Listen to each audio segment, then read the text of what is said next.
Amazing question. So the adage we have in our company is, how do you eat an elephant? You eat it one bite at a time. So you got to get one.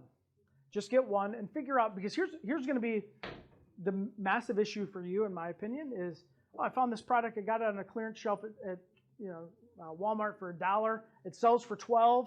That's freaking awesome. But it cost me $8 to ship. That sucks. You didn't make any money, and that took you a ton of time. But you have to learn that part, and you're going to start to get a knack for the size of the item. How am I going to ship this thing? That's going to eat into a ton of your gross profit.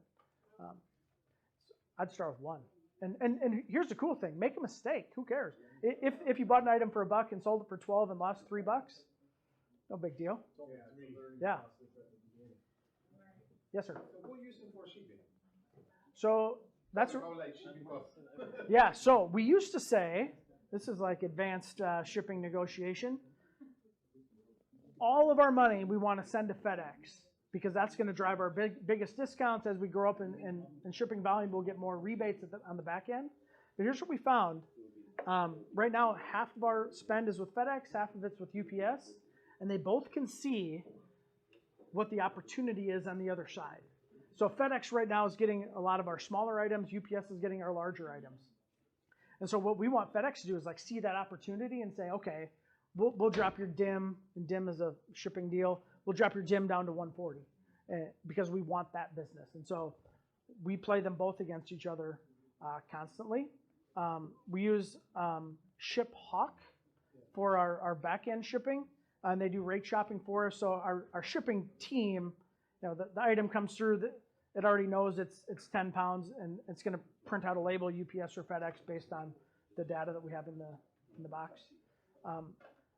Interesting thing, as you guys get bigger, you can get an account rep with the Postal Service. There are discounts available.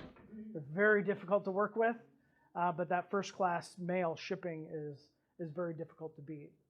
It gets to your customer in a couple days, and it's under $5. So if you have products under 1 pound, it's a big deal. Right. Then it's going to be. Like you eat on the broken, right? Right. $8 shipping. Right. So if you have small products that can fit in those, one of the big things we grew the business on was the Postal Service flat rate padded envelope. It's a little, which is free, so that saves you 50 cents, and you can put 20 pounds in if it can fit inside that deal for, I think we pay $8 for that now. So that's a pretty, nobody can compete with that. So $8.15, love it. We're probably at, and so that's negotiable. And you can actually get them to put your own label on those if you order enough of them, but that's a real thing. Yes, sir. Have you had any experience with international FDA, Amazon, Asia? Yeah, so we use the program where Amazon sells it into Mexico and Canada for us through the FBA. It's called, somebody here probably knows that. There you go, NARF. We also shipped product into Canada. It didn't seem to give us any lift. We shipped product into the UK. That is nasty because you have to pay the VAT going into the UK. And if the product doesn't sell through, you're stuck with the VAT, and then you have to somehow either ship that product back, which is difficult, or destroy it. So that's the advantage to FBM, is we're shipping that stuff FBM through DHL. They come twice a week. We put it in a giant Gaylord. They charge. So it's just a huge deal for us. They charge us $4 a pound to put this stuff in a massive Gaylord, and then it goes to Chicago. So $4 a pound. So if you have product that's 2 ounces, now you're shipping that for $1. You can't even ship it first class mail US for $1, but I can ship it internationally for $1 if it's super light.